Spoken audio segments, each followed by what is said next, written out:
તો ફરી એકવાર જૂની પેન્શન યોજના લાગુ થવાની માંગ થઈ રહી છે અને આ જ માંગ સાથે આજે એક બેઠકનું આયોજન થયું। ગુજરાત રાજ્ય સંયુક્ત કર્મચારી મોરચાની આજે બેઠક મળી છે અને દિલ્હીમાં જે આંદોલન થવાનું છે તે અંગે ચર્ચા થઈ હતી। દિલ્હીમાં વિવિધ કર્મચારી મંડળો એકત્ર થવાના છે અને 23 જાન્યુઆરીએ જૂની પેન્શન અંગે ધરણા પણ થવાના છે। દિલ્હીમાં પ્રતિક ધરણાનો કાર્યક્રમ છે તેને સહયોગ કરવામાં આવશે, જેમાં 350 જેટલા મંડળો આંદોલનમાં જોડાવાના છે અને જૂની પેન્શન યોજના આખા દેશમાં લાગુ થાય તે માટે આંદોલન થવાનું છે અને ગુજરાતમાં પણ 4 અલગ અલગ ઝોનમાં કાર્યક્રમ થવાના છે, જેમાં સુરત, વડોદરા, મહેસાણા અને અમરેલીમાં પ્રતિક ધરણા યોજાશે, જેમાં CPFમાં 10 ને બદલે 14% ઉમેરવાની માંગ થઈ રહી છે। ગુજરાતમાં જૂની પેન્શન યોજનાના 70,000થી પણ વધુ લાભાર્થીઓ છે।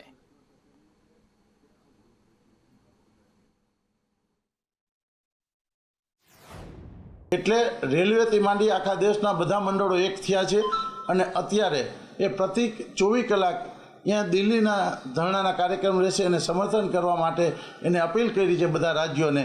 એ અપીલને માન આપી અને ગુજરાતના તમામ કર્મચારીઓ આ ઝોન લેવલના કાર્યક્રમો છે એ પ્રતિક કાર્યક્રમમાં બધા મંડળો અને રાજ્ય પ્રાથમિક શિક્ષક સંઘ જે કાર્યક્રમ આપ્યો છે એ જ રીતે બધા મંડળો અને સમર્થન આપી અને આ કાર્યક્રમ કરવાના છે।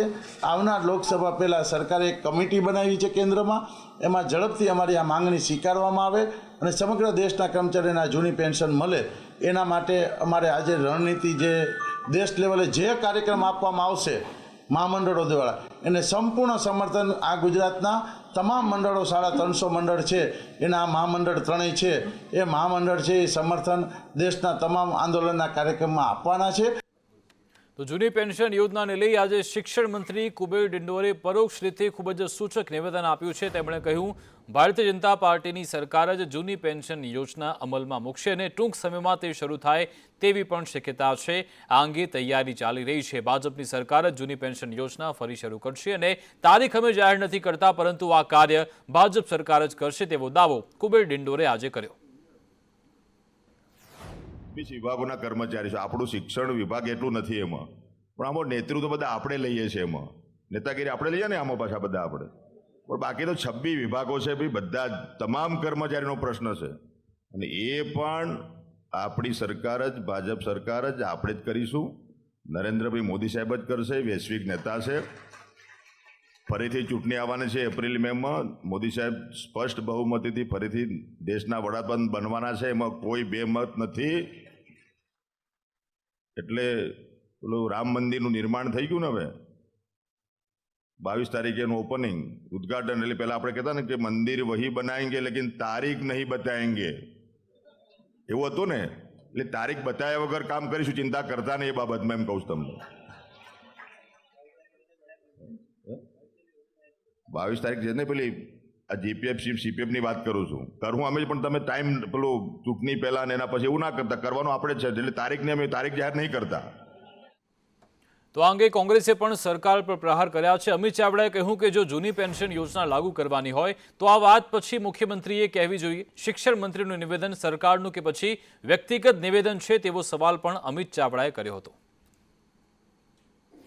જો ખરા અર્થમાં જૂની પેન્શન યોજના લાગુ કરવાના હોય તો રાજ્ય સરકાર તરફથી મુખ્યમંત્રીશ્રી એની રજૂઆત કરે, એની વાત કરે અને કેવી રીતે ને કોને એનો લાભ મળશે એની વિગતવાર જાહેરાત થશે તો હું માનું છું કે એમની વાત પર કોઈને વિશ્વાસ બેસશે। બાકી ભૂતકાળમાં પણ અનેક જુમલાઓ થયા છે। નવી પેન્શન યોજના નાબૂદ કરવા કોંગ્રેસે માંગ કરી છે। જૂની પેન્શન યોજના મુદ્દે કોંગ્રેસ પ્રવક્તા મનીષ દોશીએ કહ્યું કે જૂની પેન્શન યોજના ભાજપ સરકારે હટાવી। નિવૃત્ત કર્મચારી 2000થી 3000માં જીવન ન જીવી શકે, લાખો કર્મચારીઓ સાથે અન્યાય થઈ રહ્યો છે। કોંગ્રેસ શાસિત રાજ્યોમાં નવી પેન્શન યોજના રદ થઈ ચૂકી છે। કોઈ પણ પ્રકારની જાહેરાત હોય, મંત્રીશ્રી કરે એટલે એક પ્રકારનો ભ્રમ ઊભો થાય, કારણ કે આ સૌથી મોટું પાપ જૂની પેન્શન યોજના નાબૂદ કરવાનું હોય તો એ ભાજપ સરકારનું પાપ છે। એટલે એક તરફ લાખો કર્મચારીઓને શિક્ષણ મંત્રીશ્રી કોણીએ ગોળ લગાડે, લાંબા સમયથી ભાજપ શાસિત તમામ રાજ્યોમાં જૂની પેન્શન યોજના સંપૂર્ણપણે નાબૂદ કરીને નજીવું પેન્શન ચૂકવાય છે। રાજસ્થાનની અંદર કોંગ્રેસની સરકાર હતી, ગેહલોત સરકાર, તો તેમણે જૂની પેન્શન યોજના લાગુ કરી। છત્તીસગઢમાં ભૂપેશ બઘેલજીની સરકાર, કોંગ્રેસની સરકાર, જૂની પેન્શન યોજના દાખલ કરી। હિમાચલ પ્રદેશમાં કોંગ્રેસની સરકાર જૂની પેન્શન યોજના દાખલ કરી, કર્ણાટકમાં પણ એ દિશામાં આગળ વધી રહ્યા હોય. જૂની પેન્શન યોજના લાગુ થશે તેવા કુબેર ડિંડોરના નિવેદનથી કર્મચારીઓ ખુશ થઈ ગયા છે. ઝડપથી આ જૂની પેન્શન યોજના અમલી થાય તેવી માંગ કર્મચારીઓ તરફથી કરવામાં આવી રહી છે. જૂની પેન્શન યોજના શરૂ થવાના એંધાણ સંભળાઈ રહ્યા છે. અમારા માટે ખૂબ જ સારી બાબત છે, કારણ કે શિક્ષક તરીકે જ્યારે અમને પેન્શન નહીં મળે એ સતત અમને વિચાર આવે છે કે અમારા આગળના ભવિષ્યનું શું. તો આજે જ્યારે આ સમાચાર સાંભળવા મળી રહ્યા છે તો અમે ખરેખર બહુ ખુશ છીએ, અને આ માટે અમે ગુજરાત રાજ્યના મુખ્યમંત્રી શ્રી ભૂપેન્દ્રભાઈ પટેલ સાહેબ, શિક્ષણ મંત્રી શ્રી કુબેરભાઈ ડિંડોર સાહેબ અને ભાજપા સરકાર તમામનો ખૂબ ખૂબ આભાર વ્યક્ત કરી રહ્યા છે. અને હવે જલ્દીથી અમને એવા સમાચાર મળે કે તમારું પેન્શન ડિક્લેર થઈ ગયું છે, અમે એની રાહ જોઈશું. સાપુતારાની ઘટના, જ્યાં ઘાટ માર્ગમાં ગંભીર અકસ્માત સર્જાયો હતો. લાકડા ભરેલી ટ્રક કાર પર ફરી વળી અને કારનો કચ્ચરઘાણ વળી ગયો, જેમાં કારમાં સવાર 4 વ્યક્તિઓના મોત થઈ ગયા છે. આ ઘટના બાદ સ્થાનિક પોલીસની ટીમ, લોકો પણ અહીંયા પહોંચ્યા હતા અને અહીંયાથી લોકોને બહાર કાઢવામાં આવ્યો હતો. જોકે કોઈ બચ્યું નથી. 4 લોકોના મૃત્યુ થયા છે.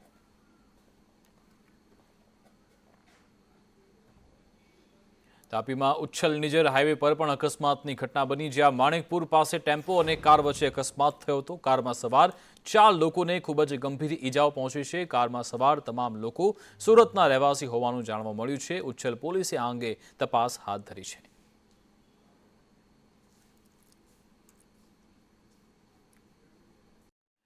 એમએલએની રજૂઆત પણ એસટી વિભાગ ધ્યાનમાં નથી લેતું. એક ધારાસભ્ય જેમણે ઘણીવાર રજૂઆત કરી છે, છતાં પણ 5 મહિને પણ બસ સેવા શરૂ થઈ નથી.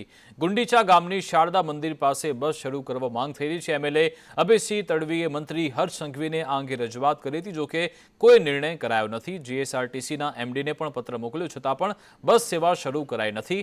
એસટી બસના ભાવે વિદ્યાર્થીઓ ખાનગી વાહનમાં જવા મજબૂર થાય છે. અમારા માનનીય ધારાસભ્ય શ્રી અભયસિંહભાઈ તડવી સાહેબે પણ લિખિત રજૂઆત વિભાગીય નિયામક વડોદરાને કરેલી હતી કે આ સ્કૂલે બસ મળે. એ અનુસંધાને માનનીય હર્ષભાઈ સંઘવી, રાજ્ય કક્ષાના વાહન વ્યવહાર મંત્રીએ પણ અમને બસ મળે એ બાબતનો પત્ર અમને પાઠવેલ છે અને અમારું માંગને આગળ વધારી હતી. પણ વિભાગીય એસટી કચેરી વડોદરા દ્વારા આજ દિન સુધી અમને બસ ફાળવવામાં આવેલી નથી. હું રાયપુર ગામની છું. મારું નામ શીતલ છે. શાળા ગુંડીચા જવાનું છે અને અમે 1.5-2 કિલોમીટર ચાલીને જઈએ છીએ. અમારા માટે બસ હોય તો સારું. રાજ્યના કેટલાક જિલ્લામાં દીપડાનો આતંક સતત વધી રહ્યો છે, ત્યારે અમરેલી, રાજકોટ, સાબરકાંઠા સહિતના જિલ્લામાં છેલ્લા ઘણા દિવસોથી દીપડાએ હાહાકાર મચાવ્યો છે. અમરેલીમાં સમઢિયાળા ગામમાં રહેણાંક વિસ્તારમાં વાડામાં દીપડો જતા વાડો બહારથી બંધ કરવામાં આવ્યો હતો. દીપડાએ બહાર નીકળવા અનેક ધમપછાડા કર્યા. બીજી બાજુ રાજકોટમાં કાલાવાડ રોડ બાદ હવે નાના મુવા ગામમાં પણ દીપડો હોવાની શંકાથી આસપાસના રહીશોમાં ફફડાટ વ્યાપ્યો છે. જસદણના ભોયરા અને ગઠડિયા જામ નજીક પણ દીપડો જોવા મળ્યો હતો. તો સાબરકાંઠામાં પ્રાંતિજના ધડીથી મઠ બાજુ જતો પણ એક દીપડો કેમેરામાં કેદ થયો હતો. આમ દીપડાને લઈ ખેતરમાં કામ કરતા મજૂરો, ખેડૂતો સહિત લોકોમાં ભારે ડરનો માહોલ છે. વન વિભાગ ઝડપથી દીપડાને પાંજરે પૂરે તેવી લોકોની માંગ છે. રાજકોટમાં પ્રદ્યુમન પાર્ક પાસે દીપડાના આંટાફેરા કેમેરામાં કેદ થયા છે. રાત્રિના સમયે જૂ આસપાસ જંગલ વિસ્તારમાં દીપડો દેખાયો છે. પ્રદ્યુમન પાર્કમાં જૂની અંદર દીપડાના આંટાફેરા હોવાની વિગતો પણ મળી છે. જૂની અંદર પાંજરા પણ મૂકવામાં આવ્યા છે. દીપડાને પાંજરે પૂરવા હવે વન વિભાગે કવાયત હાથ ધરી છે, જોકે હજુ સુધી કોઈ સફળતા નથી મળી. રાજ્યમાં ફરી એકવાર માવઠાની આગાહી કરાઈ છે, જેમાં 8 થી 10 જાન્યુઆરીએ કમોસમી વરસાદ રહેશે તેવી આગાહી છે. કારણ કે અરબ સાગરમાં સર્જાયું છે ટ્રફ, તેના કારણે જે વરસાદની આગાહી છે, જેમાં સૌરાષ્ટ્ર અને દક્ષિણ ગુજરાતમાં કમોસમી વરસાદની આગાહી સાથે ઉત્તર ગુજરાતમાં પણ કેટલાક વિસ્તારોમાં વરસાદ આવશે. સૌરાષ્ટ્રની વાત કરીએ તો રાજકોટ, અમરેલી, જૂનાગઢ સહિતના વિસ્તારોમાં वरसाद आगाही।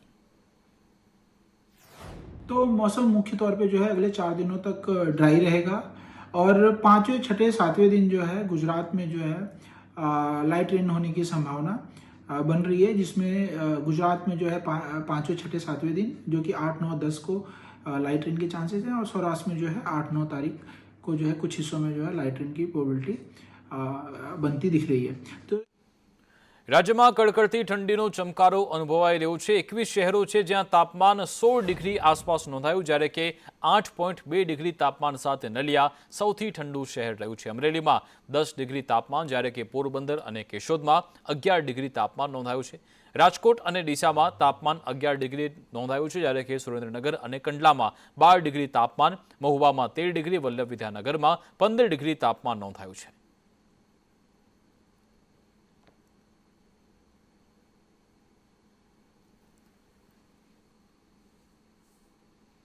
આજે લક્ષદ્વીપના દરિયામાં પીએમ મોદીએ એડવેન્ચર માણ્યું છે। પીએમ મોદી લક્ષદ્વીપને એડવેન્ચર માટે ઉત્તમ સ્થળ ગણાવ્યું છે। એડવેન્ચર માટે લક્ષદ્વીપ આપના લિસ્ટમાં હોવું જોઈએ તેવું પણ પીએમએ સૂચન કર્યું અને તેમણે કહ્યું કે મારા પ્રવાસ દરમિયાન સ્નોરકેલિંગનો અનુભવ ખૂબ જ સારો એવો રહ્યો। તેમણે કહ્યું કે આ ખૂબ જ આનંદદાયક અનુભવ હતો। દરિયા કિનારે નૈસર્ગિક વાતાવરણમાં ચાલવાનો ખૂબ જ લાહવો મળી રહ્યો છે।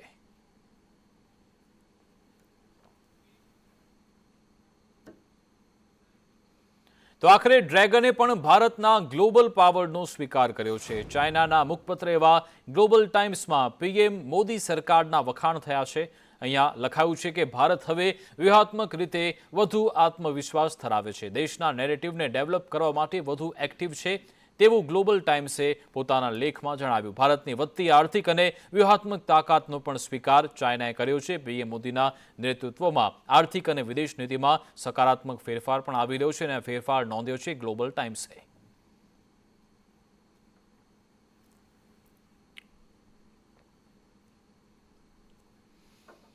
આગામી લોકસભા અંગે ભાજપ અત્યારથી જ તૈયારીમાં છે। તેવામાં આજે અમદાવાદમાં એક બેઠકનું આયોજન થયું, જેમાં ચૂંટણીને લઈ બેઠકમાં ચર્ચા થઈ। પીએમ મોદીના રોડ શોને લઈને પણ આજે ચર્ચા થઈ હતી અને અહીંયા નિવેદન આપવામાં આવ્યું છે કે રોડ શો માટે અમે તૈયાર છીએ, સાથે અધિકારિક રીતે સૂચન મળશે તો વ્યવસ્થા પણ ગોઠવી દઈશું। પીએમ મોદી અને યુએઈના વડા ગાંધી આશ્રમની મુલાકાત લેવાના છે।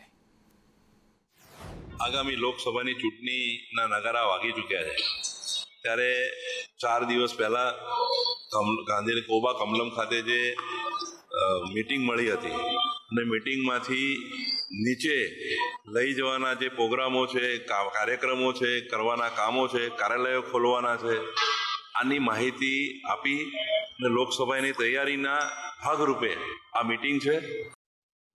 લોકસભા ચૂંટણી માટે દરેક પાર્ટીઓએ કમર કસી છે। હાલમાં દરેક પાર્ટીના દિગ્ગજ નેતાઓ મેદાનમાં છે। આ દરમિયાન પીએમ મોદી ફેબ્રુઆરીથી ચૂંટણી પ્રચાર શરૂ કરશે। પ્રથમ તબક્કામાં પીએમ મોદી યુપીમાં 3 રેલી યોજશે અને સભા પણ ગજવશે। તો બીજી બાજુ અરવિંદ કેજરીવાલ અને ભગવંત માન પણ 7 અને 8 જાન્યુઆરીએ ગુજરાત આવશે। લોકસભા જંગને લઈ ભાજપની નજર મતદારો પર છે, ત્યારે ભાજપ દ્વારા દેશમાં એક સાથે 5000 સ્થળે સંમેલનનું પણ આયોજન કરાયું છે। બીજી બાજુ રાહુલ ગાંધી દ્વારા ન્યાય યાત્રાનું પણ આયોજન કરાયું છે, જે અંતર્ગત તે 445 કિલોમીટરનો પ્રવાસ કરશે। આમ હાલમાં લોકસભા જંગને લઈ તમામ પાર્ટીઓનો ધમધમાટ જોવા મળી રહ્યો છે।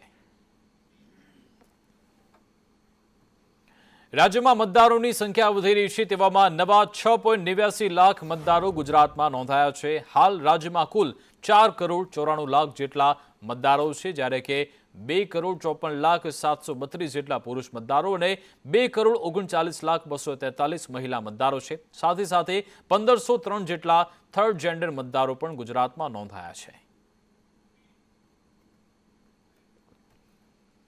રાહુલ ગાંધીની ન્યાય યાત્રાને લઈ દિલ્હીમાં આજે કોંગ્રેસની બેઠક મળી, જેમાં 14 જાન્યુઆરીથી 20 માર્ચ સુધી આ યાત્રા ચાલશે અને ન્યાય યાત્રા 14 જાન્યુઆરીએ મણિપુરથી શરૂ થવાની છે। યાત્રા બપોરે 12:30 વાગે ઇમ્ફાલથી શરૂ થશે। અરુણાચલ પ્રદેશ, આસામ થઈને આ યાત્રા નીકળવાની છે અને ગુજરાતથી મહારાષ્ટ્ર પણ આ ન્યાય યાત્રા નીકળશે। કાર્યક્ષેત્રમાં કુલ 15 રાજ્યોનો સમાવેશ થયો છે।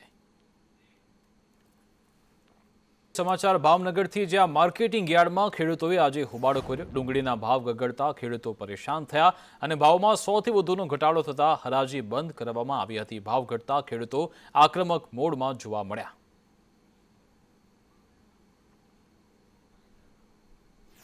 આજે ડુંગળી લઈને આવ્યા એટલે 100, 150, 200થી શરૂઆત કરી, 150થી સારો માલ હોય તો 300 રૂપિયા। તો ખેડૂતને પોસાય એમ નથી, એટલે ખેડૂતને અમારે કોઈ ઘર્ષણ કરવાનું નથી। વેપારી ખેડૂતમાંથી જ કમાય છે, કારણ કે અહીંથી માલ ખરીદી ખેડૂત પાસે નીચા ભાવનો માલ ખરીદી અને ઉપર ઊંચા ભાવ લેશે, એમને ખાવ જાણે છે, છતાં અમારે કોઈ ઘર્ષણ કરવાનું નથી। અને અમારે કોઈ બીજે નિર્ધાર કરવો નથી, પણ અમને પૂરતો 400 રૂપિયા ભાવ મળે તો અમારે પહોંચ થાય છે. સ્થાનિક બજારમાં કિંમતોમાં ઘટાડાને ધ્યાનમાં રાખી કેન્દ્ર સરકાર ડુંગળીની નિકાસ પરનો પ્રતિબંધ હટાવી શકે છે. આ અઠવાડિયે આ સંદર્ભે સમીક્ષા બેઠક યોજાય તેવી શક્યતા છે અને ટૂંક સમયમાં નિર્ણય લેવાશે. નોંધનીય છે કે દેશમાં ડુંગળીના ઉત્પાદનમાં ઘટાડો અને 3 મહિનામાં બમણાથી વધુ ભાવ વધારા બાદ સરકારે 8 ડિસેમ્બરે ડુંગળીની નિકાસ પર 31 માર્ચ 2024 સુધી પ્રતિબંધ લાદ્યો હતો. રિપોર્ટ અનુસાર છેલ્લા 10 દિવસમાં ખરીફ ડુંગળીની આવક વધી છે. બજારમાં દરરોજ 15,000 ક્વિન્ટલથી વધુની આવક ચાલુ જ છે. આવકમાં વધારાને કારણે ડુંગળીની કિંમત 1870 રૂપિયા પ્રતિ ક્વિન્ટલથી લગભગ 20% ઘટી 1500 રૂપિયા પ્રતિ ક્વિન્ટલ થઈ ગઈ છે. ગયા મહિનાની સરખામણીએ કિંમતોમાં લગભગ 35%નો ઘટાડો થયો છે અને તેના કારણે સ્થાનિક બજારમાં પણ ભાવ ઘટવા લાગ્યા છે. આમ સ્થિતિને જોતા સરકાર પ્રતિબંધના નિર્ણયની સમીક્ષા કરશે અને સંભવિત કે સહકારી માધ્યમ દ્વારા નિકાસની મંજૂરી મળી શકે છે. 1 જાન્યુઆરી 2024ના રોજ સમગ્ર દેશમાં ડુંગળીની સરેરાશ કિંમત 39.50 રૂપિયા હતી અને મોડલની કિંમત 30 રૂપિયા હતી.